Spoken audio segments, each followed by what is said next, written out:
Welcome to the second lecture of the thermal properties of matter. Last time हमने कुछ topic इस chapter के discuss किए थे, उसके बाद हम आज वही चैप्टर को आगे कंटिन्यू करने वाले हैं। हम पहले 5 मिनट में ये रिवाइज कर लेते हैं कि लास्ट टाइम हमने कौन से टॉपिक को डिस्कस किया था। फॉर एग्जांपल हम लोगों ने टेम्परेचर के बारे में डिस्कस किया था। What is mean by temperature? It is the degree of hotness और coldness. What is the unit of temperature? It is kelvin, degree Celsius, Fahrenheit. अलग अलग टेम्परेचर स्केल्स को देखा था, उनकी लोअर फिक्स पॉइंट और अपर फिक्स पॉइंट को देखा था, उस पर काफी न्यूमेरिकल भी देखे थे हम लोगों ने। उसके बाद सेकंड टॉपिक देखा था हम लोगों ने heat. What is mean by heat? It is a form of energy which always transfer from higher temperature to lower temperature, or we can say that it is always transfer from hot body to cold body, from one body to surrounding or surrounding to one another body. इस तरीके से हमने इस बारे में discuss किया था। If you want to transfer the heat, there should be some temperature difference between that two objects. ये भी हम लोगों ने देखा था। फिर उसके बाद हम लोगों ने तीसरे टॉपिक को डिस्कस किया था, दैट इज थर्मल इक्विलिब्रियम। हम लोगों ने ये चीज को देखा था कि कोई भी चीज में हीट ट्रांसफर तब तक ही हो सकेगा जब तक उनके बीच में कुछ टेम्परेचर डिफरेंस होगा। If there is no temperature difference, there is no any heat transfer. वहाँ पर कोई भी हीट ट्रांसफर नहीं होगा। अगर वहाँ पर कोई टेम्परेचर डिफरेंस है तो ही हीट ट्रांसफर हो सकता है। कब तक हो सकता है? जब तक थर्मल इक्विलिब्रियम कंडीशन अचीव नहीं हो जाती। जैसे ही कोई भी दो ऑब्जेक्ट्स में थर्मल इक्विलिब्रियम कंडीशन अचीव हो जाती है, फिर वहाँ पर हीट ट्रांसफर पॉसिबल नहीं है, just because of there is no any potential difference between the two objects. If there is no potential difference, there is no temperature difference, there is no heat transfer. उस condition को हम क्या बोलते थे? Thermal equilibrium बोलते हैं। Next उसके बाद हम लोगों ने देखा था zeroth law of thermodynamics, sorry zeroth law of thermal equilibrium. Zeroth law of thermal equilibrium, उसमें हमने पढ़ा था कि तीन अलग अलग बॉडीज को अगर हम लोग सेपरेटली स्टडी कीजिए, तीन अलग अलग बॉडीज को हमने सेपरेटली अगर स्टडी किया तो उसमें ये देखा जाता है कि if one body is separately, first body is separately is in thermal equilibrium with the third body, second body is separately is in thermal equilibrium with the third body, so we can say that first and second are also in thermal equilibrium. उसके बाद next देखा था हम लोगों ने thermal expansion, thermal expansion of matter, thermal expansion of matter. उसमें तीन अलग अलग चीजें देखी थी हम लोगों ने। पहली देखी थी हमने linear expansion. Linear expansion, linear expansion को हम लोगों ने कैसे देखा था? Alpha is equal to delta L upon L into delta T. Beta के बारे में हम लोगों ने देखा था delta A upon A into delta T. Gamma के बारे में देखा था हमने delta V upon V into delta T. ये चीजों को हमने पढ़ा था। लीनियर एक्सपांशन मतलब लेंथ का चेंज होना। Aerial expansion, that means the area of the whole object or body will be changed due to thermal application, due to heat application. फिर उसके बाद हम लोगों ने वॉल्यूमेट्रिक एक्सपांशन के बारे में भी देखा था वहीं पर। इन तीनों को डिस्कस करने के बाद हम लोगों ने ये भी देखा था कि इनका जो coefficient of thermal linear expansion, areal expansion, volumetric expansion, ये जो भी होता है इनका जो रेशियो होता है 1:2:3 इस तरीके से होता है। आज इसको हमें डिस्कस भी करना है कि उसका डेरिवेशन कैसे आएगा, कैसे पॉसिबल होगा। उसके बाद ये हो जाने के बाद हम लोगों ने नेक्स्ट टॉपिक जो देखा था वो था expansion in liquid and gases. Expansion in liquid and gases. Liquid के बारे में आपने देखा था कि liquid there is no any linear और aerial expansion in the liquid, there is only volumetric expansion in the liquid. उसमें फिर हम लोगों ने थर्मोमीटर के बारे में भी डिस्कस किया था कि thermometer is a temperature measuring device which is used for some purposes. वहां पर जो हम लोगों ने पूरी चीजों को डिस्कस किया था। फिर उसके बाद हम लोगों ने गैस के बारे में देखा था कि गैस के बारे में जब भी आप कभी भी स्टडी करो तो एक चीज ऑब्जर्व होती है कि there is also volumetric expansion, और उसका जो वॉल्यूमेट्रिक एक्सपांशन होता है वो सॉलिड के कंपैरिजन में 10 टाइम्स ज्यादा होता है। Just because of why? क्योंकि हमने अभी देखा है कि गामा जो होता है वो 3 टाइम्स ऑफ अल्फा होता है। इसीलिए यहाँ पर इन चीजों को हम लोगों ने उस वक्त डिस्कस किया था। उसके बाद हम लोगों ने लास्ट टॉपिक जो देखा था वो था थर्मल स्ट्रेसेस। थर्मल स्ट्रेसेस, अब थर्मल स्ट्रेसेस को पढ़ते वक्त हम लोगों ने देखा था कि if a body will be heated up to a temperature it will definitely expands. अगर कोई भी बॉडी को आप हीट सप्लाई करते हो तो वो डेफिनेटली क्या होगी? एक्सपांड होगी। बट अगर हमने उस चीज के एक्सपांशन को, उस रॉड के एक्सपांशन को अगर रिस्ट्रिक्ट करने का कोशिश किया, उसे दोनों एंड से फिक्स कर दिया, तो definitely there will be some thermal stresses will be produce. वहां पर क्या होगा, कुछ थर्मल स्ट्रेसेस जो है वो प्रोड्यूस हो जाएंगे और उसके बारे में फिर हम लोगों ने डिस्कस किया था। सो ये हम लोगों के लास्ट लेक्चर में हो चुका है। फर्स्ट लेक्चर जो था थर्मल प्रॉपर्टीज ऑफ मैटर में हो चुका है हम लोग का। नाउ अब नोटबुक और पेन निकाल लीजिए और स्टार्ट करते हैं आज का second lecture.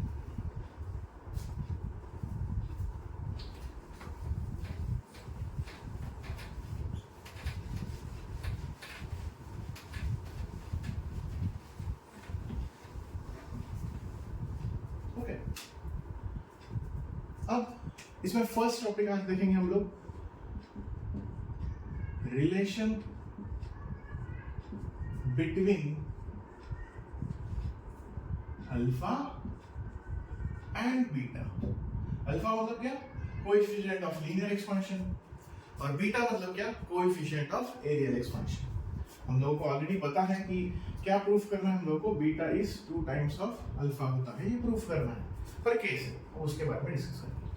We already know that the delta L alpha का जो वैल्यू होता है वो क्या होता है, alpha is equal to delta L upon L into delta T। अब इसमें से एक काम कीजिए, यहाँ पर इस डेल्टा T को यहाँ शिफ्ट कर दीजिए, तो क्या इक्वेशन बनता है देख लीजिए, delta L upon L is equal to क्या बन जाएगा, अल्फा इंटू डेल्टा T। ये इक्वेशन बन जाएगा। ओके, अब इसके आगे अगर बात करें हम लोग, तो सपोज एरिया के बारे में आप बात कर रहे हो, तो एरिया का फॉर्मूला मोस्टली क्या होता है, area mostly measured in the square unit ना, इसका मतलब मीटर स्क्वायर, सेंटीमीटर स्क्वायर, इस तरीके से। तो सपोज अगर स्क्वायर के केस में बात करें, if there is an object which having cross sectional geometrical shape as a square है, सब मान लेते हैं हम लोग, या फिर किसका रेक्टेंगुलर है, तो स्क्वायर के केस में हम लोग एरिया कैसे निकालते हैं, तो साइड स्क्वायर कर देते हो। रेक्टेंगुलर के केस में आप क्या करते हो, रेक्टेंगुलर के केस में लेंथ इनटू ब्रेड्थ करते हो, तो हर किसी में आंसर जो आएगा वो मीटर स्क्वायर या सेंटीमीटर स्क्वायर के फॉर्म में आएगा। तो सिमिलरली मैं यहाँ पर ऐसा लिखता हूँ कि delta A means what, change in area. Change in area को कैसे करोगे आप फाइंड आउट, तो मान लीजिए ये आपका L plus delta L that is bracket square, जो अभी जो चेंज हुआ है लेंथ में वो माइनस ओरिजिनल, ठीक है ना, ये चेंज माइनस ओरिजिनल, इस तरीके से। अब इसे आप एक्सपांड कर दीजिए a plus B bracket square के फॉर्म में, तो अगर वैसे एक्सपांड करोगे तो क्या आएगा, a square plus b square plus 2ab, इस तरीके से आएगा, और माइनस आपका l स्क्वायर आएगा। यहाँ पर ये आपका l स्क्वायर गेट कैंसिल, और जो ये पार्ट होता है डेल्टा l वाला, ये जो पार्ट होता है ये निग्लिजिबल होता है, आप इसे अवॉइड कर सकते हो, काफी निग्लिजिबल होता है, स्मॉल अमाउंट में होता है इसलिए। तो अब बच क्या गया, delta A is equal to जो रिमेनिंग पार्ट है वो क्या है, कुछ इस तरीके से आपका 2 into L into delta L, ठीक है। अब इस L को हम ऐसे लिख लेते हैं 2 A upon L into delta L। ऐसे क्यों लिखा है, जस्ट बिकॉज ऑफ एरिया सभी को पता है, एरिया क्या होता है, मान लीजिए स्क्वायर सेक्शन है तो side square divided by side, area की जगह पर क्या लिखता है मैंने, side square divided by, cancel कर दोगे आप एक, तो फिर से वो L ही हो जाएगा, ठीक है, इस तरीके से हो जाएगा फिर से L, तो उसी के लिए मैंने A अपॉन L लिखा। मान लीजिए इस L को यहाँ पर लिख दिया, तो delta L upon L, delta L upon L का वैल्यू कितना है, alpha into T, delta L upon L, तो अब वहाँ पर कैसे लिखोगे आप, delta sorry A into delta, ये डेल्टा A। अब लास्ट में आपको क्या करना है, सिर्फ यहाँ पर A इंटू डेल्टा टी को यहाँ पर डिवाइड कर दीजिए, अगर आप वहाँ पर डिवाइड करते हो तो इक्वेशन क्या बनेगा आपका, delta A upon A into delta T is equal to 2 times of alpha. देख लीजिए यहाँ से, ठीक, what is the delta A upon A, delta A upon A into delta T, ये वैल्यू होती है बीटा की, beta is equal to 2 times of alpha आ जाएगा। आई होप आपको समझ में आ गया होगा, ठीक है, राइट डाउन कर लीजिए। इस तरीके से आप सिमिलरली दूसरे रिलेशन को भी प्रूफ कर सकते हो। What is the second relation, that is relation between alpha and gamma. पहले ये नोट डाउन कर लीजिए, फिर सेकंड के बारे में बात करेंगे, ठीक है। जैसे यहाँ पर एरिया के बारे में बात करते हुए हमने क्या किया, कोई भी चीज के पर्टिकुलर लेंथ के स्क्वायर को लिया, फिर side multiply length multiply by breadth होता है उस हिसाब से लिया। वैसे वॉल्यूम के वक्त क्या लोगे आप, क्यूब लोगे, क्योंकि what is the SI unit of the volume, that is metre cube, ठीक है ना, मीटर क्यूब में होता है। अगर सेंटीमीटर के फॉर्म में दिया है, SI में दिया है तो सेंटीमीटर क्यूब लोगे, ठीक है। सपोज अगर ये आप लोगों ने नोट डाउन कर लिया तो नेक्स्ट अब इसमें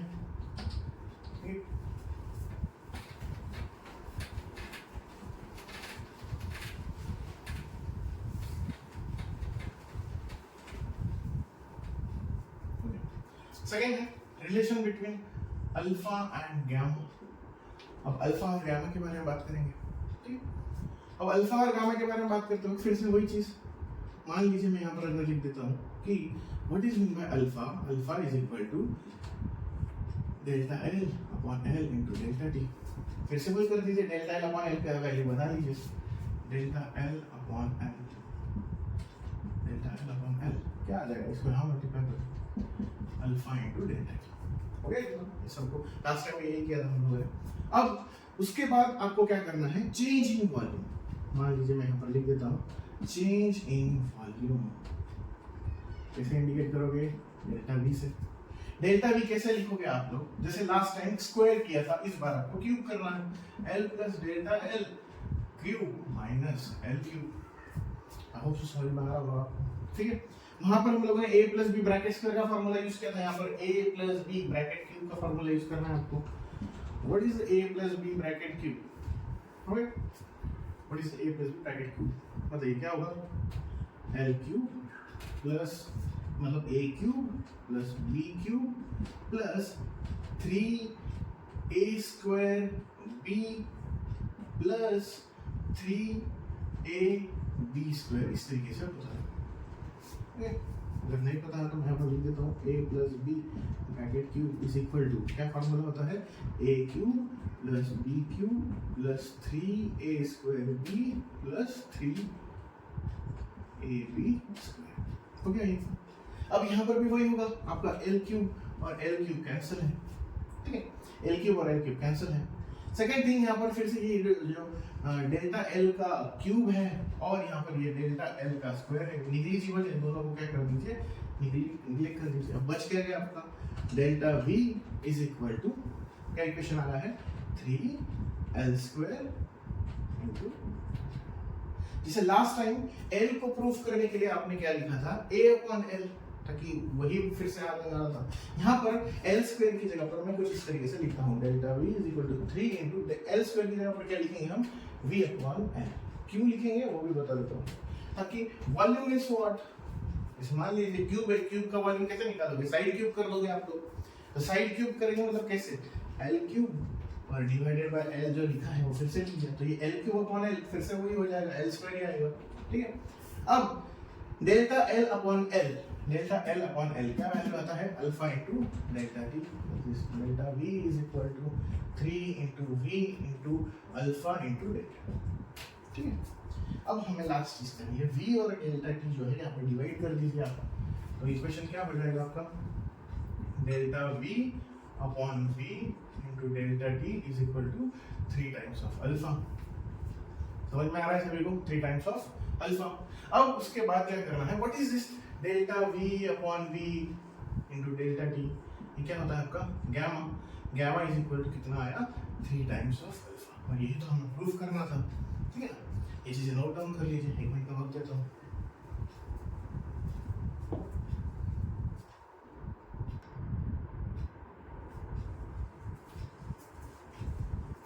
ओके, ये राइट डाउन करते हुए नेक्स्ट टॉपिक की तरफ आते हैं, कैलोरीमेट्री। नेक्स्ट टॉपिक है कैलोरीमेट्री।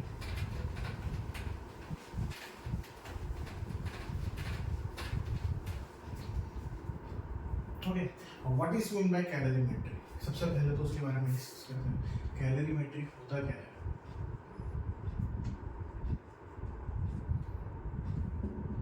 कैलोरीमेट्री ओके, अब कैलोरीमेट्री के बारे में अगर बताया, सिंपली लैंग्वेज में अगर बताया जाए तो calorimetry is nothing but the science which is study about the heat transfer, which is study about the heat transfer और which is study about the measurement of heat transfer, कि कोई भी एक बॉडी से दूसरी बॉडी में जब heat जा रहा है तो वो कितने अमाउंट में जा रहा है, और अगर वो जा रहा है तो उसकी वजह से स्टेट वेरिएबल्स पर क्या इफेक्ट हो रहा है, सभी को याद होगा लास्ट टाइम हम लोगों ने डिस्कस किया था स्टेट वेरिएबल कौन कौन से होते हैं, आपका प्रेशर, वॉल्यूम, टेम्परेचर, इन सभी पे क्या इफेक्ट होता है उसके बारे में स्टडी करने के लिए कैलोरीमेट्री का यूज किया है।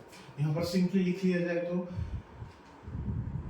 It is science which study about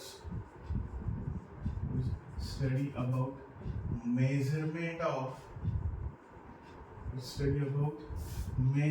of heat rejected और एब्जॉर्ब, कितना हीट रिजेक्ट किया है या कितना हीट एब्जॉर्ब किया है उसके बारे में। ओके, उसके अलावा it study about change in temperature, state variables and other related terms। Okay, से मान लेते हैं कि हम लोगों ने पहले ही डिस्कस किया है कि कोई भी ऑब्जेक्ट से हीट एक ऑब्जेक्ट से दूसरे ऑब्जेक्ट में हीट कब ट्रांसफर होता है, जब कोई भी एक ऑब्जेक्ट ज़्यादा हॉट हो और एक कोई कोल्ड हो। सिमिलरली यहाँ पर जब हम लोग ये डिस्कस करते हैं कि calorimetry means what, the science of the study about the measurement of heat rejected और एब्सॉर्ब। तो सपोज अब हमें क्या करना है कि हीट ट्रांसफर हो रही है या फिर जो चेंज इन हीट है, मान लीजिए यहाँ पर लिख देता हूँ मैं delta H. Delta H means what, heat absorb और रिजेक्टेड। ओके, या फिर एक काम कीजिए, जो हीट है वो Q से इंडिकेट किया जाता है, तो Q इज इक्वल टू क्या होता है, Q is equal to MC delta T होता है, MC delta T। What is mean by MC delta T, तो यहाँ पर हम लिख देते हैं दैट इज हीट रिजेक्टेड और एब्सॉर्ब। ये जो होता है ये क्या होता है, आपका मास, ये आपका स्पेसिफिक हीट होता है। ओके, और डेल्टा टी जो होता है वो चेंज इन टेम्परेचर होता है। Change in temperature. अब इसमें दो अलग अलग चीजों को याद रखना है कि जैसे हीट जो होता है वो जूल में मेजर किया जाता है, जो आपका मास होता है वो केजी में मेजर किया जाता है। स्पेसिफिक हीट जो होती है वो पर केजी दी जाती है, पर केजी के फॉर्म में दी जाती है आपको। और चेंज इन टेम्परेचर या तो डिग्री सेल्सियस है तो डिग्री केल्विन के फॉर्म में दिया जाता है। So if you want to find the specific heat, what is the unit of that heat, और स्पेसिफिक हीट अगर आपको निकालना है तो वो कितनी होगी, तो मान लीजिए यहाँ पर केजी से केजी को कट कर दिया जाए, टेम्परेचर को यहाँ शिफ्ट कर दिया जाए, तो what is the unit for C, what is the unit for C here. तो यहाँ पर कैलोरीमेट्री में जो हीट है वो अगर आपको कैलकुलेट करनी है तो वो कौन से फॉर्म में होगी, या तो जूल पर डिग्री सेल्सियस के फॉर्म में होगी, या तो फिर और जूल पर केल्विन के फॉर्म में होगी, या तो जूल पर डिग्री सेल्सियस के फॉर्म में, या तो जूल पर केल्विन के फॉर्म में होगी। इट विल डिपेंड्स जो न्यूमेरिकल आपको दिया है वो किस तरीके से है, ठीक है, उस पर डिपेंड करता है ये चीज। अब इसमें और एक चीज याद रखनी है हम लोगों को कि जब भी हम डिस्कस करेंगे तो एक हमेशा याद रखना है कैलोरीमेट्री में ही, कैलोरीमेट्री में उसी टॉपिक को लेकर आपको कैलोरीमीटर भी पढ़ाया जाता है, 10th स्टैंडर्ड में बताया गया है कैलोरीमीटर के बारे में आपको।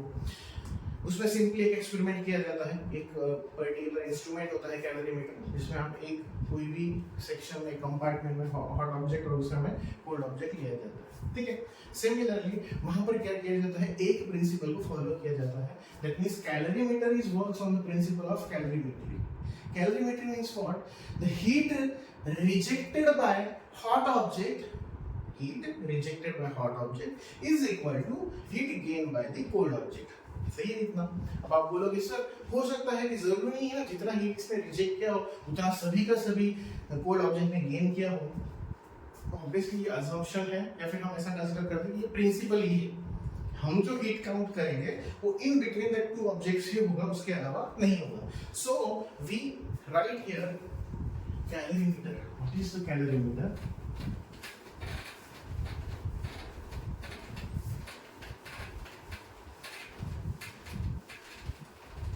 Calorimeter is the calorimeter or principle of calorimetry क्या होता है उसके बारे में अगर हम बात करें, यहाँ पर एक सिंपल सा प्रिंसिपल लिया जाता है, heat rejected by hot object equal to heat gain by cold object. Heat rejected by hot object is equal to heat gained by cold object। मैं यहाँ पर नोट में लिख देता हूँ, there is no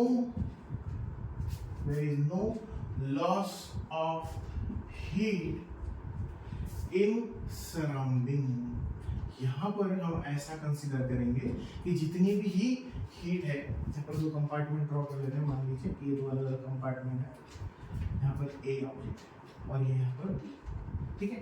हीट, ये हॉट ऑब्जेक्ट है, heat यहाँ से यहाँ की तरफ ट्रांसफर होगा कब तक होगा, जब तक थर्मल इक्विलिब्रियम नहीं अचीव हो जाएगा तब तक। बट ये याद रखना है आपको कि हीट यहाँ से निकलकर इधर ही जाएगा। मतलब बोलने का मतलब सिर्फ इतना ही है कि अगर ए object x amount of joule energy heat अगर रिजेक्ट कर रहा है, तो कोल्ड ऑब्जेक्ट भी कितना गेन करेगा, x जूल ही गेन करेगा, ना तो उससे कम ना तो उससे ज्यादा। यहाँ पर इसे अगर ऐसे लिखने जाए, इसे अगर नॉर्मल इधर फॉर्मूले के फॉर्म में अगर लिखने जाए तो कैसे लिख सकते हो आप लोग, m1 c1 डेल्टा T1 जो भी is equal to m2 c2 delta T2। ये आपको याद रखना है, ये फॉर्मूला है और इसी पर आपको काफी न्यूमेरिकल भी सॉल्व करना है। मोस्ट इंपॉर्टेंट चीज है, ये चीजें याद रखनी है, ये नोट एक याद रखनी है।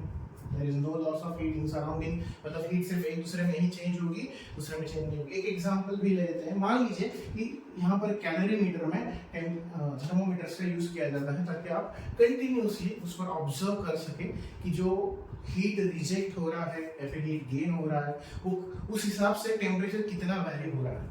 मान लेते हैं कि एक वक्त के लिए पहला जो ऑब्जेक्ट था 100 डिग्री सेल्सियस पर था, 100 डिग्री सेल्सियस पर था, और ये जो था ये वाला ये 50 डिग्री सेल्सियस पर था, ऐसा कंसीडर कर लेते हैं। After some while heat transfer हो रहा है, जैसे हॉट ऑब्जेक्ट है, कोल्ड ऑब्जेक्ट है, हीट ट्रांसफर होते कुछ देर बाद अगर आप ऑब्जर्व करो तो यहाँ थर्मोमीटर में आपको 90 डिग्री सेल्सियस दिखाई देगा, मतलब 10 डिग्री सेल्सियस इसका टेम्परेचर कम हो गया, तो ऑब्वियसली इसका 10 डिग्री सेल्सियस से बढ़ जाएगा। और थोड़ी देर से ऑब्जर्व कीजिए, इसका 10 से कम हो जाएगा, फिर इसका 10 से बढ़ जाएगा। अब यहाँ पर 10 से कम हो ही नहीं सकता। क्यों नहीं हो सकता? अगर इसका 10 से कम अगर हो गया तो ये 70 हो जाएगा और ये 80 हो जाएगा। इट इज इम्पॉसिबल, पॉसिबल ही नहीं, क्योंकि हमने बोला है कि हीट तब तक हीट ट्रांसफर होता है तब तक थर्मल इक्विलिब्रियम कंडीशन अचीव नहीं हो जाता। तो थर्मल इक्विलिब्रियम कंडीशन अचीव होने के लिए अब यहाँ से यहाँ ज्यादा से ज्यादा सिर्फ 5 डिग्री सेल्सियस, मतलब जैसे ही ये 75 पे आएगा ये भी 75 पर आ जाएगा, फिर इसके बाद हीट ट्रांसफर नहीं होगा। क्यों? क्योंकि हीट ट्रांसफर होने के लिए अब यहाँ पर टेम्परेचर डिफरेंस नहीं है। समझ में आ रहा है सबको? ये याद रखना कि जितना हीट ये रिजेक्ट करेगा उतना ही कोल्ड ऑब्जेक्ट गेन करेगा, उसके अलावा दूसरा कुछ। इस चीज को ऑब्जर्व कीजिए, heat rejected by hot object is equal to heat gain by hot object, मतलब जो टोटल एनर्जी थी पहले से कैलोरीमीटर में दोनों का मिलाकर जो टोटल एनर्जी थी वो यहाँ से ज्यादा वहां शिफ्ट हुई है, इसकी जितनी कम हुई है उतनी उसकी बढ़ गई है। तो ये कौन से प्रिंसिपल को फॉलो करता है? So we can say that the calorimeter is works on principle of conservation of energy. Conservation of energy, heat is a form of energy होता है ना, याद रखिए, नोट कर लीजिए इसको, ठीक है। ये जो कैलोरीमीटर है वो वर्क करता है इस पर, principal of conservation of energy पर वर्क करता है। सीधी सी बात है, हीट यहाँ से शिफ्ट होकर सिर्फ वहां जा रही है। जैसे मोमेंटम के केस में होता है laws of conservation of momentum के केस में, बहुत सारी चीजों में laws of conservation of energy में भी हम यही पढ़ते हैं कि कोई भी एक एनर्जी दूसरे एनर्जी में जब ट्रांसफॉर्म होती है तो इसका मतलब जितने अमाउंट में एक कोई भी एनर्जी कम होगी उतनी ही अमाउंट में दूसरी एनर्जी बढ़ जाती है, ठीक है। तो ये चीजें याद रखनी है आपको, कैलोरीमीटर के केस में ये होता ही है। और सिमिलरली इसी चीज को हम लोग कैलोरीमेट्री का पार्ट बोलते हैं।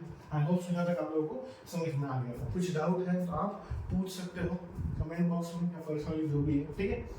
यहाँ तक होने के बाद कैलोरीमेट्री में अब आपको 3 से 4 अलग अलग टॉपिक को और देखना है। जैसे मान लीजिए कि अब mechanical equivalent of heat, next topic दीजिए mechanical equivalent of heat.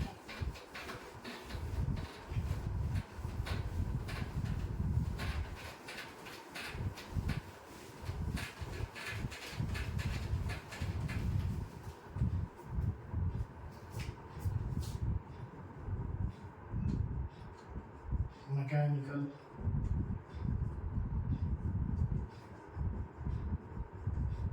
Equivalent of heat.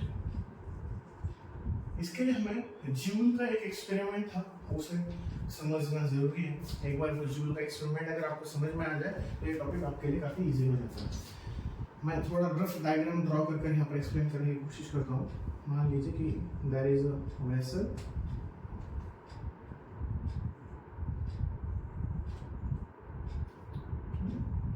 Vessel लिया है, यहाँ पर कुछ लिक्विड वगैरह जो भी है और यहाँ पर ऊपर की तरफ और यहाँ पर कुछ सेक्शन बनाया है कुछ इस तरीके से। फिर थोड़ा सा टिल्ट कर दीजिए नीचे की तरफ कुछ इस तरीके से। अब ये होने के बाद यहाँ पर ऊपर आपको एक ड्रम नजर आता है। अगर आप जूल एक्सपेरिमेंट का डायग्राम सर्च करो ड्रम नजर आता है और उस पर आपको इस तरीके से नजर आता है। यहाँ पर ये जो आपका ड्रम होता है यहाँ पर एक वेट को अटैच किया गया है और इधर यहाँ पर एक वेट को अटैच किया गया है। यहाँ पर एक स्क्रीन लगा होता है,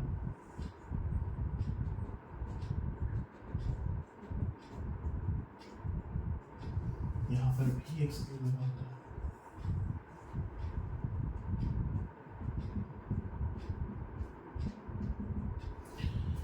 कंटिन्यू होता है, ठीक है। अब हमें ये चीज को समझना है कि क्या है क्या। We already know that if we study about the work, energy, power, ये पढ़ा है अगर आप लोगों ने तो आप सभी को पता होना चाहिए work and energy both are equivalent to each other होता है। both are equivalent to each other। what? both are equivalent to each other। क्यों दोनों एक दूसरे को equivalent होते हैं? उसका रीजन है both are equivalent to each other because both having same unit, that is joule। क्या होता है दोनों का सेम यूनिट? जूल होता है। अब इस एक्सपेरिमेंट में सिर्फ जूल ने सिर्फ यही एक एक्सप्लेन करने का कोशिश किया था। मान लीजिए यहाँ पर ऊपर की तरफ एक पैडल है, इसको आपको क्या करना है? घुमाना है कुछ इस तरीके से। अब इस तरीके से अगर आप घुमाओगे तो जो ये वेट है इनकी हाइट में कुछ चेंजेस नजर आएंगे आपको। If the height will be changes then the potential energy will also change. Okay, potential energy क्यों चेंज होगा? जस्ट बिकॉज ऑफ मान लीजिए यहाँ पर कुछ ना कुछ मास है, ग्रेविटेशनल एक्सेलरेशन और हाइट चेंज हो रहा है। इसका मतलब पोटेंशियल एनर्जी क्या होता है आपका? mgh होता है, that is potential energy। if the height will be vary then the potential energy also vary। Potential energy कम हो रहा है, ज्यादा हो रहा है, जो भी हो रहा है, बट अगर पोटेंशियल एनर्जी वैरी होगा तो काइनेटिक एनर्जी भी होगा। Just because of kinetic energy क्यों होगा? जैसे क्योंकि ये जो आपके लोड है या फिर मास है जो अटैच किए हैं अपने पूरे ड्रम को, वो वैरी हो रहे हैं, मोशन में आ रहे हैं। इसका मतलब if the potential energy changes kinetic energy तो चेंजेस, और we can say that the potential energy is converted into kinetic energy. क्योंकि पहले वो स्टेबल थे तो उसमें पोटेंशियल एनर्जी था। जैसे ही वो पैडल की वजह से या फिर जो भी एक पर्टिकुलर सेक्शन दिया जिससे आप उसको मूव कर रहे हो ड्रम को, उस वजह से ये जो वेट है वो उनका हाइट कम ज्यादा हो रहा है और उस वजह से काइनेटिक एनर्जी में कन्वर्ट हो रहा है। काइनेटिक एनर्जी में कन्वर्ट हो रहा है, इसका मतलब वर्क डन हो रहा है according to work energy theorem. What is the work? Work is equal to change in kinetic energy होता है। वर्क इज इक्वल टू क्या होता है? चेंज इन काइनेटिक एनर्जी होता है, सभी को पता है। और ये चेंज होने की वजह से if there is some work done होने की वजह से आपको एक ऑब्जर्व होगा अंदर की तरफ सेक्शन भी रोटेट होने की वजह से इस जो अंदर जो वाटर होता है उस वाटर का टेम्परेचर धीरे धीरे वैरी होना स्टार्ट हो जाता है। अब यहाँ पर एक चीज नोट करने जैसी है, क्या नोट करने जैसा है, when load falling and when load falling नीचे की तरफ जाएगा, falling in downward direction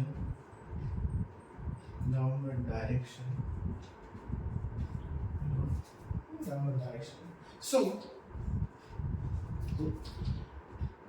it क्या करेगा 4.186 किलो जूल इतना 4.186 किलो जूल इतना क्या करेगा, वो वर्क डन करेगा। किस पर वर्क डन? ऑन 1 kg पर करेगा, यूनिट केजी पर करेगा। by which the temperature of water increases by 1 degree Celsius. उसकी वजह से क्या होगा, इसका जो टेम्परेचर है वो कितने से चेंज होगा, 1 डिग्री सेल्सियस से चेंज होगा। ओके, यहाँ पर ये एक चीज होगी। सो इसमें आपको एक बात याद रखनी है, 1 कैलोरी इज इक्वल टू कितना होता है, सोच के बताइए, एक बार स्टेटमेंट पढ़ लीजिए। ठीक है,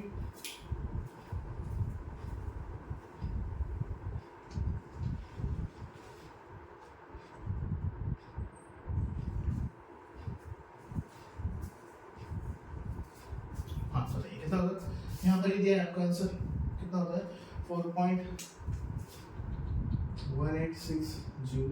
ये आपका रिलेशन है और कैलोरी और इसके बीच में, तो ये भी नोट डाउन करके रख लीजिए, नोट कर लीजिए इस चीज को।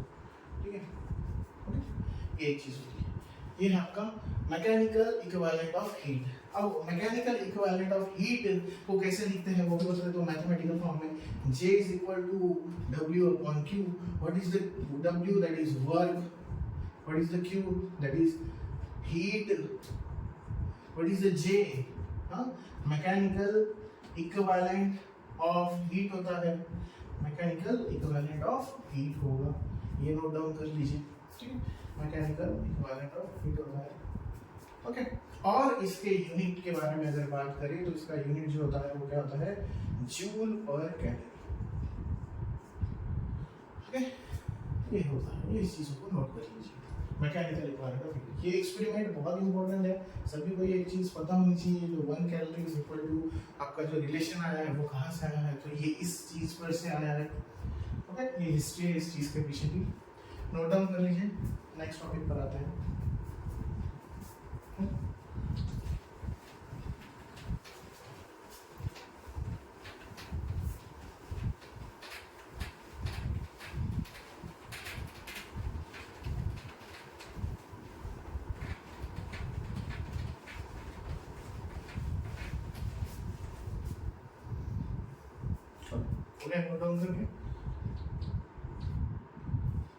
अब अगला टॉपिक जो है कैलोरीमेट्री से ही रिलेटेड है, वो है आपका थर्मल हीट कैपेसिटी।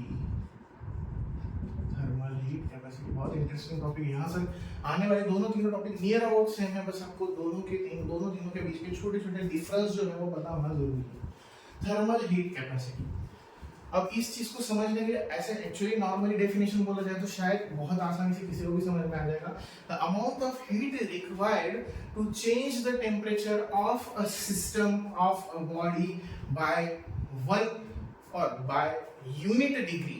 अब उसमें मैंने कुछ भी नहीं बोला है, degree means what, it will be degree Celsius और डिग्री केल्विन, डिपेंड करता है आप सीजीएस में पढ़ रहे हो या एसआई सिस्टम में पढ़ रहे हो, आपको जो न्यूमेरिकल दिया है वो पता है। पहले मैं डेफिनेशन लिख देता हूँ यहाँ पर, क्या बोला है मैंने कि the amount of heat required to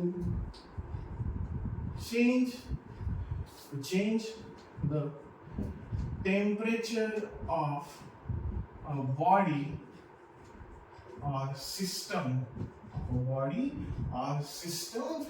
by unit degree किसका टेम्परेचर चेंज करना है? पूरी एक बॉडी और एक सिस्टम का, system which is made up by lot of molecules, made up by lot of things, ठीक है। पूरी की पूरी सिस्टम का टेम्परेचर चेंज करना है। कितने से? Unit degree. मैं फिर बोल रहा हूँ, यहाँ पर आने वाले चीज में इन दो को अलग अलग फॉर्म में देखेंगे, डिग्री सेल्सियस के फॉर्म में भी देखेंगे, डिग्री केल्विन के फॉर्म में भी देखेंगे। समझ में आ रहा है? इसीलिए ऐसे लिखा है यूनिट डिग्री। अब इस चीज को एक एग्जांपल से समझने का कोशिश करते हैं। मान लीजिए कि सपोज यहाँ पर हम लोग कोई भी एक वेसल ले लेते हैं, ये इतना बड़ा, और सेम एक वेसल लेते हैं। अब इसमें जो लिक्विड भरा हुआ है वो ज्यादा भरा हुआ है। देखिए वेसल सेम साइज का, ऐसा कंसीडर कर लीजिए, ओके, वेसल सेम साइज का ऐसा कंसीडर कर लीजिए। जो लिक्विड भरा है वो भी सेम, मान लीजिए इसमें वाटर है, जिसमें भी वाटर है, बस फर्क ये है इसमें कम वाटर भरा है, इसमें ज्यादा भरा है। और इसे किसी एक हीट सोर्स से हीट सप्लाई करना स्टार्ट कर दिया, किसी भी एक हीट सोर्स से हीट सप्लाई करना स्टार्ट कर दिया। अब एट ए टाइम इनमें जो हीट सप्लाई की जा रही है वो इक्वल है। मान लीजिए मुझे बोलना है कि साइमल्टेनियसली ये जो हीट सोर्स है ये 5 जूल ऑफ हीट सप्लाई कर रहा है, तो ये भी 5 जूल ऑफ हीट सप्लाई कर रहा है। तो आप ही बता दीजिए कि इन दोनों में से, मान लीजिए कि मैंने 5 मिनट बाद अगर मैंने टेम्परेचर चेक किया, इनिशियली इन दोनों का टेम्परेचर कितना था? 30 डिग्री सेल्सियस, इसका भी 30 डिग्री सेल्सियस। 5 मिनट तक दोनों सिस्टम्स को हमने 5 जूल और 5 जूल हीट सप्लाई की। क्या होगा? सीधी सी बात है, नतीजा ये होगा कि इसमें अमाउंट ऑफ वाटर कम होने की वजह से इसका टेम्परेचर हो सकता है 30 डिग्री से 70 डिग्री सेल्सियस तक चले जाए, हो सकता है, कंसीडर बोलो। पर उतने ही मिनट में, 5 मिनट्स में 5 जूल ही दे रहे थे हम लोग, बट इसका वाटर लेवल ज्यादा होने की वजह से शायद ये 30 से ज्यादा कितना जाएगा? 50 डिग्री सेल्सियस। क्योंकि यहाँ पर अमाउंट ऑफ वाटर कम था, मॉलिक्यूल्स कम थे, इसीलिए हीट ज्यादा से ज्यादा ऑक्यूपाई कर ली। तो ये हो गई, हीट ज्यादा ऑक्यूपाई की तो टेम्परेचर बढ़ गया, ये बात हो गई। यहाँ पर उतनी ही देर हम लोगों ने हीट सप्लाई की, उतनी ही हीट सप्लाई की, बट हीट ऑक्यूपाई करने के लिए नंबर ऑफ मॉलिक्यूल्स ज्यादा थे। तो क्या हो गया? बात सीधी सी बात है कि यहाँ पर ये तुरंत 70 डिग्री सेल्सियस तक नहीं गया।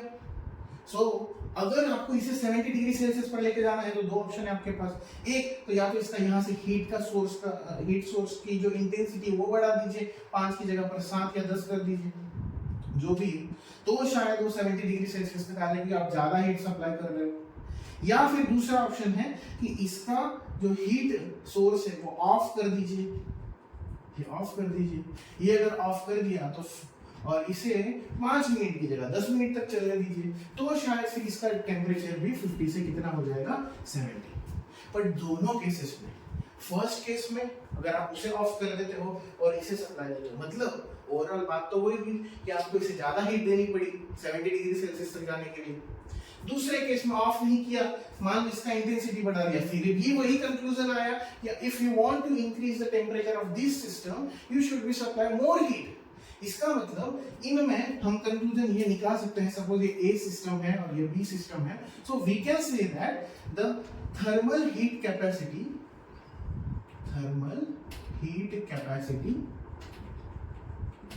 Of B system is greater than A होगा। क्यों? क्योंकि इसे ज्यादा हीट लग रहा है उतना टेम्परेचर अचीव करने के लिए। हमने यहाँ पे यूनिट डिग्री बोला है, एक एग्जांपल लिया हम लोगों ने, ठीक है ना। आप चाहते तो 30 से 31 का भी लेके बोल सकते थे, सीधी सी बात है 31 के लिए भी इसे लगने वाला टाइम पीरियड कम होगा एज कम्पेयर टू इससे, क्योंकि यहाँ पर मैंने भी रीजन बताया, नंबर ऑफ मॉलिक्यूल्स ज्यादा है इसीलिए, ठीक है। अब इसके अलावा अगर आपको चाहिए तो और एक एग्जांपल ले लेते हैं। सपोज हम लोगों ने एक रॉड लिया, आयरन का रॉड लिया, ठीक है। आयरन का जो रॉड लिया है वो कितने का है? 1 kg का आयरन रॉड ले लिया। हम फिर आयरन का 1 kg का एक रॉड लिया है, 1 kg का ही एक और रॉड ले लीजिए, 1 kg का ही एक और रॉड ले लीजिए, आप वो लीजिए एल्यूमिनियम का। ये है सर 1 kg में आयरन का पीस इतना ही और ये एल्यूमिनियम का ज्यादा, सभी को पता है क्या रीजन है?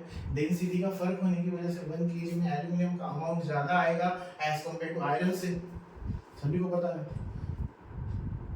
आयरन हल्का होता है ना एल्यूमिनियम से, डेंसिटी के फॉर्म में भी वही बताया हमने कि डेंसिटी इसका कम होता है, इसीलिए 1 kg में एल्यूमिनियम ज्यादा बढ़ेगा एज कम्पेयर टू आयरन से। तो बात अब यहाँ पर वही आ गई। अब ये एक और हो गया किस्सा, और एक चाहिए तो आयरन के और एक आयरन का एक पीस ले लीजिए उसमें। अब ये 3 kg वाला आयरन है, 3 अलग अलग केसेस को हम स्टडीज करेंगे। 3 अलग अलग केसेस में अगर हम स्टडी करें तो सीधी सी बात मान लीजिए कि अगर 1 kg ऑफ आयरन का टेम्परेचर पहले 30 डिग्री सेल्सियस था, उसको 30 डिग्री सेल्सियस से 31 तक लेकर जाने के लिए आपको लगने कितनी हीट लग रही है, मानते हैं कि 800 जूल की जरूरत है, 800 जूल की जरूरत है। सिमिलरली वही 1 kg ऑफ एल्यूमिनियम को 800 से डेफिनेटली ज्यादा लगेगी। कितनी ज्यादा लगेगी वो डिपेंड करता है। फॉर एग्जांपल हम मान लेते हैं कि यहाँ पर 1500 जूल लगेगी, 1500 जूल लगेगी, ठीक है। ये भी 30 से 31 ही जा रहा है, 30 से 31 ही जा रहा है, ठीक है। यहाँ पर भी 30 डिग्री सेल्सियस से 31 तक ही लेकर जाना है। पर यहाँ पर 1 kg को अगर मान लीजिए 800 जूल लग रहा है तो 3 kg को कितना लगेगा, सीधी सी बात है 2400 जूल। ओके, तो अब इन तीनों केसेस में अगर आपको पूछा जाए कि थर्मल हीट कैपेसिटी किसकी ज्यादा है, तो सीधी सी बात है एल्यूमिनियम की थर्मल हीट कैपेसिटी ज्यादा है। क्यों? क्योंकि 1 kg ऑफ सब्सटेंस के मॉलिक्यूल को हीट ऑक्यूपाई करने के लिए ज्यादा हीट लग रही है। 1 डिग्री सेल्सियस से खुद के टेम्परेचर को बढ़ाने के लिए हीट ज्यादा लग रही है, इसका मतलब उसकी थर्मल हीट कैपेसिटी क्या है, ज्यादा है एज कंपेयर टू आयरन। यहाँ पर एक कंक्लूजन निकल कर आता है, वो नोट डाउन कर लीजिए। ओके,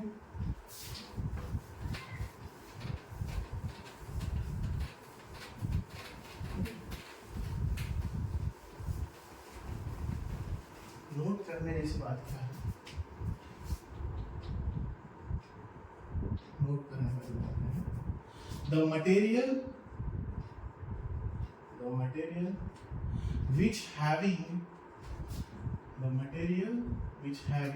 higher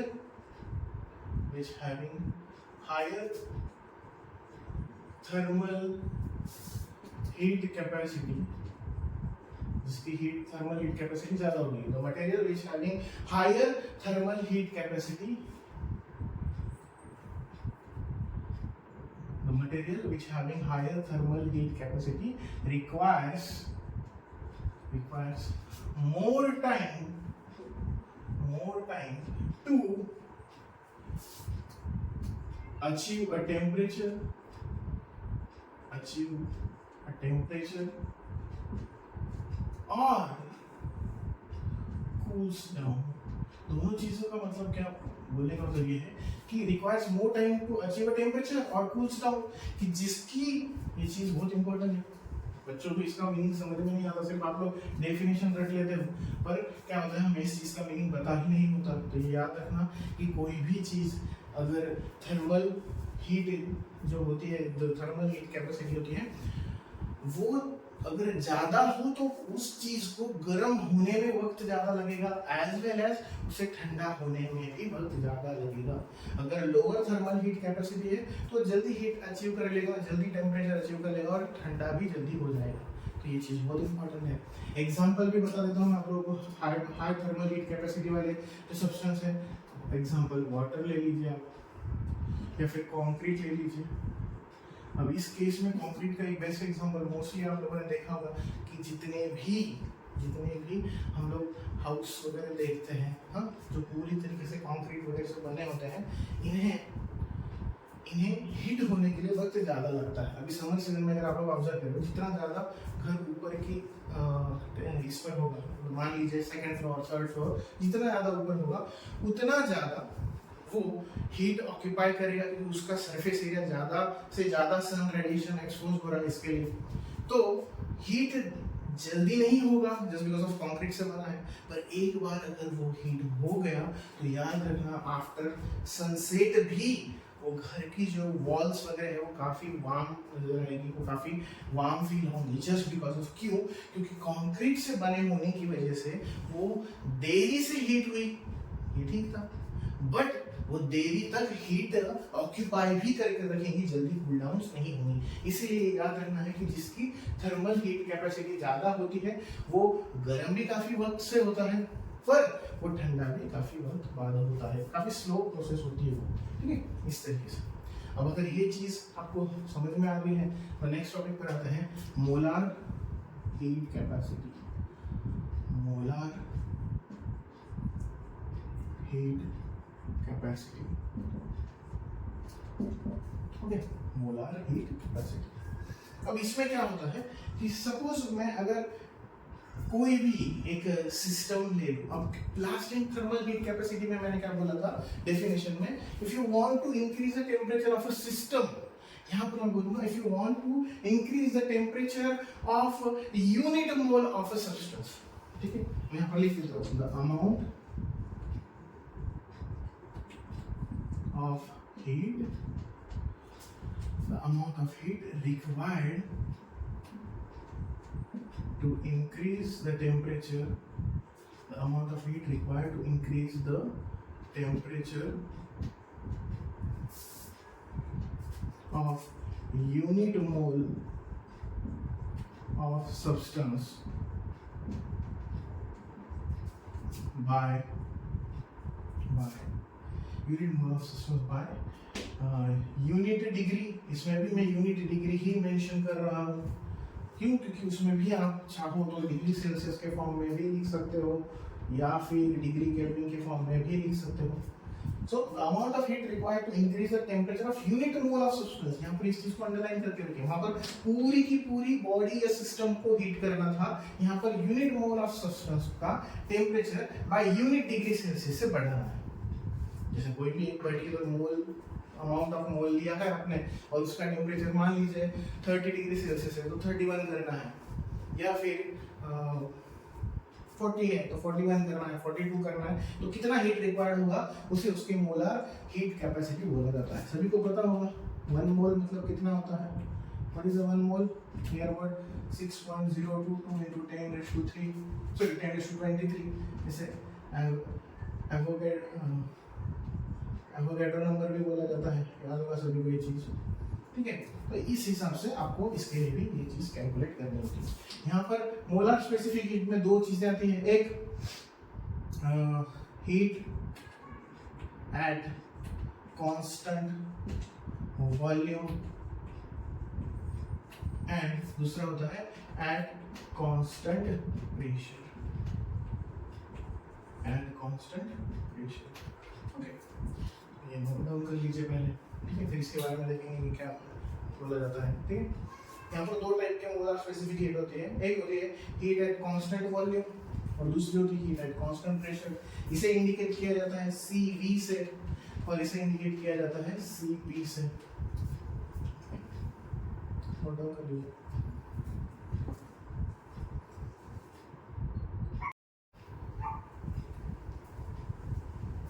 ओके, तो अगर ये नोट डाउन हो चुका है तो इसके बाद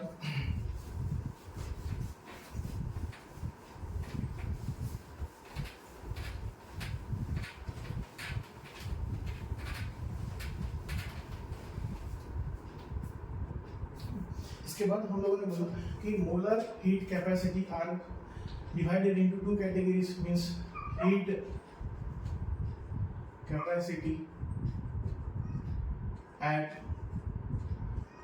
constant volume,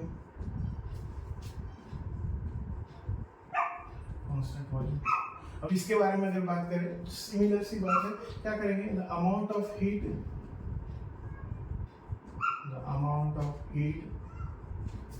required to increase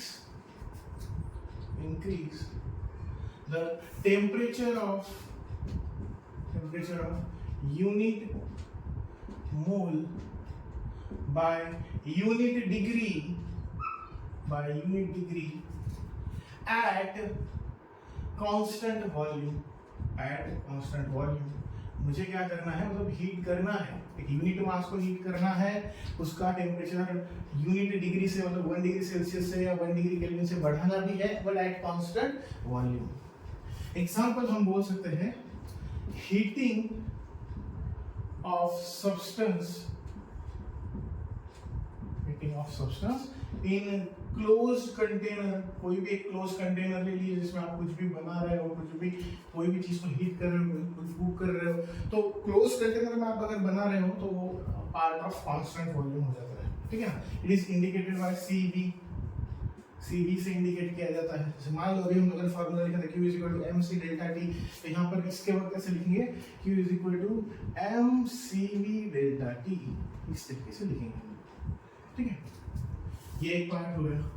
दूसरा लिखेंगे हम लोग heat capacity, heat capacity at constant pressure, heat capacity at constant pressure Cp, ठीक है। तो यहां पर क्या करेंगे हम लोग, सिमिलरली वही डेफिनेशन फिर से लिखेंगे, बस क्या है, the amount of heat required to increase the temperature of unit mole by unit degree at a constant, क्या लिखोगे, सिर्फ प्रेशर, क्या लिखोगे आप बाद में, सिर्फ प्रेशर, Cp प्रेशर। और heating of a substance in, क्या करना पड़ेगा आपको, ओपन कंटेनर, हाँ, वो कितना आएगा आपका,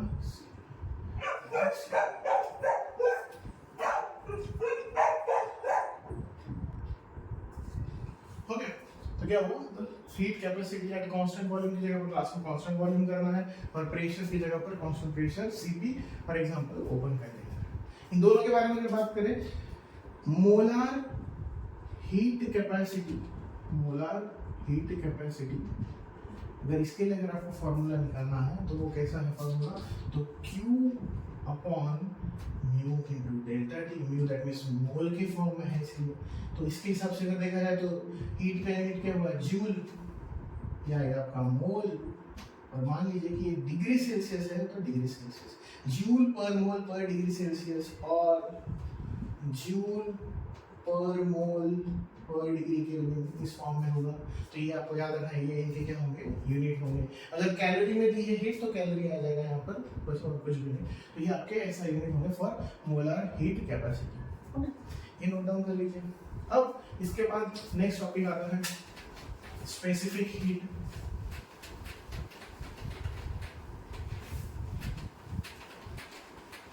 okay, specific heat,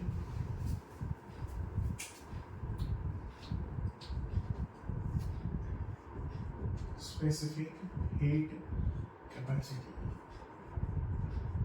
specific heat capacity, इसमें मैं दोनों फॉर्म में आपको लिखा कर देता हूँ। देखिए फिर से एक बात आगे लग देता हूँ, थर्मल हीट कैपेसिटी जो होती है पूरी सिस्टम के लिए होती है, पूरे ऑब्जेक्ट के लिए होती है।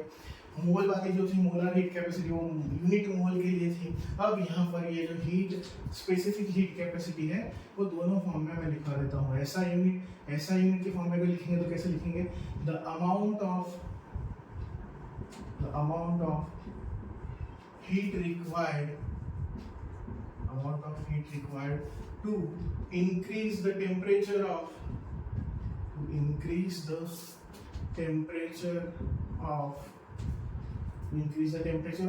unit mass, अब यहाँ पर ऐसा है तो यूनिट मास मतलब चाहिए तो मैं ऐसे लिख दे सकता हूँ, to increase the temperature of 1 kg of mass by 1 kelvin, 1 degree kelvin. ये केल्विन और केजी क्यों लिखवाया है, जस्ट बिकॉज़ ऑफ ये ऐसा यूनिट है इसलिए।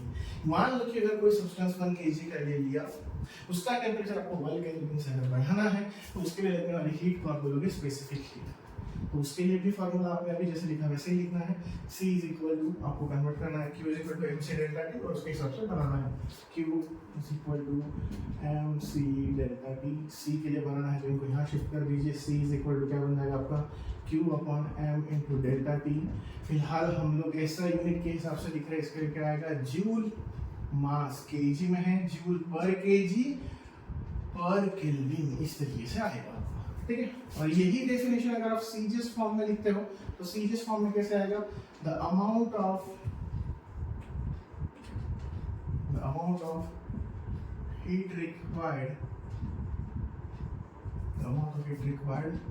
To increase the temperature, amount of heat required the temperature of 1 gram of substance, 1 gram of substance by 1 degree Celsius, by 1 degree Celsius. अब यहाँ पर ये बात नोटिस करने वाली, डेफिनेशन सेम है, सिर्फ यूनिट 1 ग्राम 1 डिग्री सेल्सियस। ये ऐसा यूनिट में था, ऐसा यूनिट में फंडामेंटल यूनिट्स कर लीजिए, मास केजी में होता है, टेम्परेचर केल्विन में होता है, सीजीएस में ग्राम और सेल्सियस, इसलिए। और सेम यहाँ पर फॉर्मूला वही आएगा, C = Q / M × delta T। Unit यहाँ पर क्या आएगा, या तो जूल के फॉर्म में है तो जूल पर ग्राम पर डिग्री सेल्सियस, या फिर ज्यादा से ज्यादा कैलोरी पर ग्राम पर डिग्री सेल्सियस, कैलोरी पर ग्राम पर डिग्री सेल्सियस। तो इसे भी नोट डाउन कर लीजिए, और इसमें एक नोट लिखनी है, पहले नोट डाउन कर लीजिए।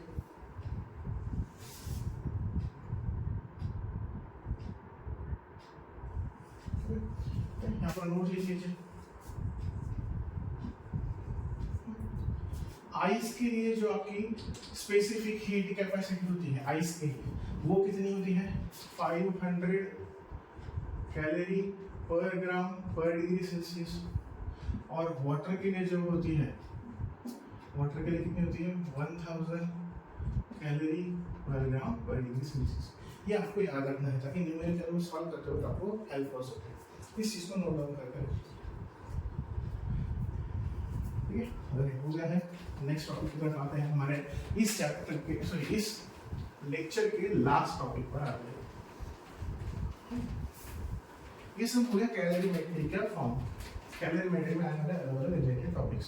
अब जनरली जो हीट होती है, जब हम कोई भी हीट किसी भी एक सब्सटेंस को सप्लाई करते हैं, तो वहां पर एक चीज नोटिस करने वाली होती है कि sometimes due to the application of heat the temperature of the substance will be increases or decreases, depend करता है।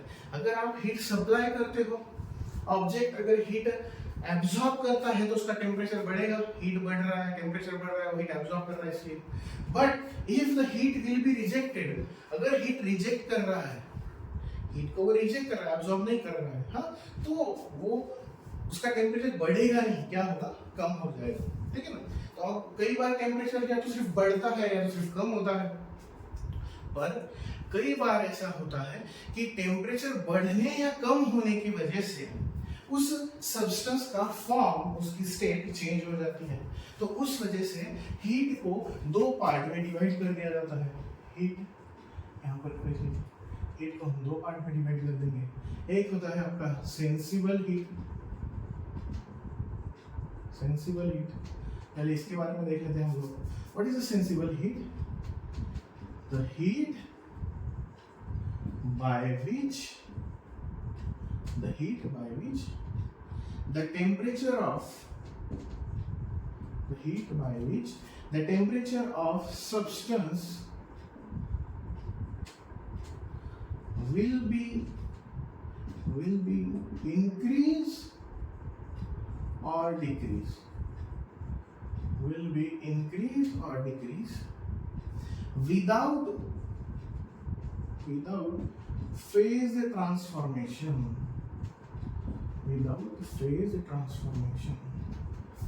okay, क्या बोला है? The heat by which the temperature of the substance will be increase or decrease without phase transformation, मतलब सिर्फ temperature बढ़ेगा या कम होगा, बट फेज पर कोई भी इफेक्ट होने वाला नहीं है। मान लीजिए वो अगर आइस है तो आइस ही रहेगा, वाटर है तो वाटर ही रहेगा, स्टीम है तो स्टीम ही रहेगा, चेंज नहीं होगा। जैसे हम लोग वाटर के केस में देखते हैं, ठीक है। मान लीजिए कि अगर आपने एक कंटेनर में वाटर लिया है और उसका टेम्परेचर आप 37-40 डिग्री सेल्सियस से 50-60 तक लेकर जाते हो, the temperature will be increases of the water from 30 to 40, 40 to 50, 50 to 60, but there is no any phase transformation। जब भी कोई वाटर अपना टेम्परेचर चेंज करता है 40 से 50 तक, 50 से 60 तक, वहां पर कोई भी फेस ट्रांसफॉर्मेशन नहीं होता, ना तो वो स्टीम में कन्वर्ट होता है, ना उसका और कोई कन्वर्जन होता है। तो उसे हम सेंसिबल हीट बोल सकते हैं, जहां पर सिर्फ टेम्परेचर बढ़ रहा है या घट रहा है विदाउट फेस ट्रांसफॉर्मेशन, तो उसे क्या बोला जाता है? सेंसिबल हीट बोला जाता है। दूसरी एक और हीट होती है, उसे बोला जाता है लैटेंट हीट, लैटेंट हीट। अब इसमें क्या बोलेंगे हम? द हीट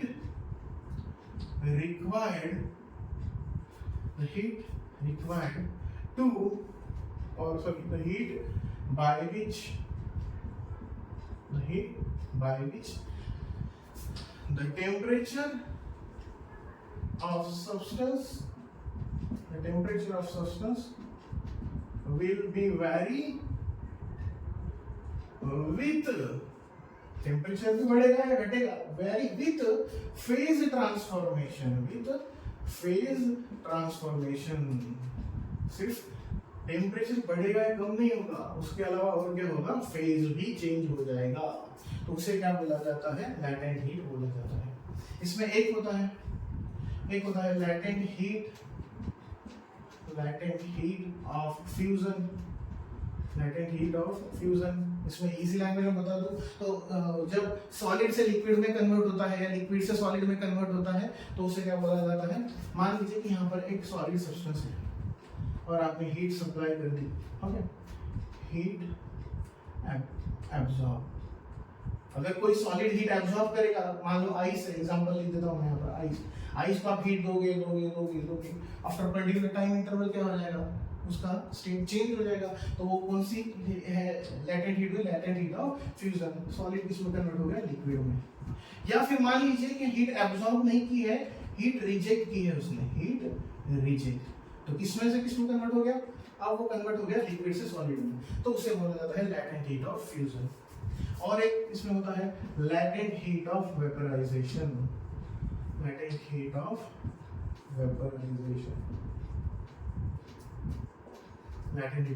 उसमें क्या होता है, लिक्विड से किसमें कन्वर्ट होगा, सभी को इजी है, समझ में आ गया होगा, लिक्विड से वो किसमें कन्वर्ट होगा, गैस में। एब्जॉर्ब करेगा तो गैस में कन्वर्ट होगा, रिजेक्ट करेगा तो गैस से किसमें कन्वर्ट होगा, वो लिक्विड में कन्वर्ट हो जाएगा। तो उसे बोला जाता है लैटेंट हीट ऑफ वेपराइजेशन। ये नोट डाउन कर लीजिए। हाँ, इसमें और एक चीज है, लैटेंट हीट में हम इस तरीके से लिखते हैं, heat is proportional to mass होता है, बट यहाँ पर एक बात नोटिस करने वाली है, कांस्टेंट ऑफ प्रोपोर्शनलिटी को इज इक्वल टू फॉर्म में कन्वर्ट करते हुए फार्मूला कुछ इस तरीके से देता है, m into L। What is the Q heat, m for mass और L फॉर लैटेंट हीट। क्या होता है, लैटेंट हीट होती है। अब L का फार्मूला अगर बनाना है तो L का फार्मूला क्या बन जाएगा, Q upon M, that is heat upon mass. तो यूनिट क्या आ जाएगा, जूल पर केजी। लैटेंट हीट का यूनिट क्या होता है, जूल पर केजी। एज होमवर्क आपको एक काम करना है, जितने भी आज आपने यूनिट डिराइव किए हैं, जूल पर केजी पर केल्विन, जूल पर केजी पर डिग्री सेल्सियस, यहाँ पर जूल पर केजी, इन सभी के आपको क्या करने हैं, डायमेंशंस निकालने हैं। कोशिश कीजिए इनके डायमेंशंस निकालने की। जब भी आप जेईई और नीट का प्रिपरेशन कर रहे हो तो याद रखना है, आपने जो भी टॉपिक स्टार्ट किया है, आपका जो यूनिट एंड डायमेंशन है वो कब होता है, 11th के स्टार्टिंग में। पर जैसे जैसे कोई भी नया चैप्टर इंट्रोड्यूस होता है, you should B try about all this practice. तो सभी प्रैक्टिस को बार बार कीजिए, सिर्फ इसलिए नहीं क्योंकि आपका वो चैप्टर चल रहा है इसके लिए, इससे आपका इस चैप्टर का रिवीजन तो हो ही जाएगा, एज वेल एज आप वो भी याद रखोगे जो आपने प्रीवियस क्लासेस में पढ़ा है, 11th स्टैंडर्ड में पढ़ा है, वो सभी चीजें आपको याद रहेगी। इसी के लिए हो सके तो ये होमवर्क कर लेना। अभी तक यहाँ तक जो भी हुआ समझ में आ गया हो तो आई होप सो हम आगे बढ़ सकते हैं।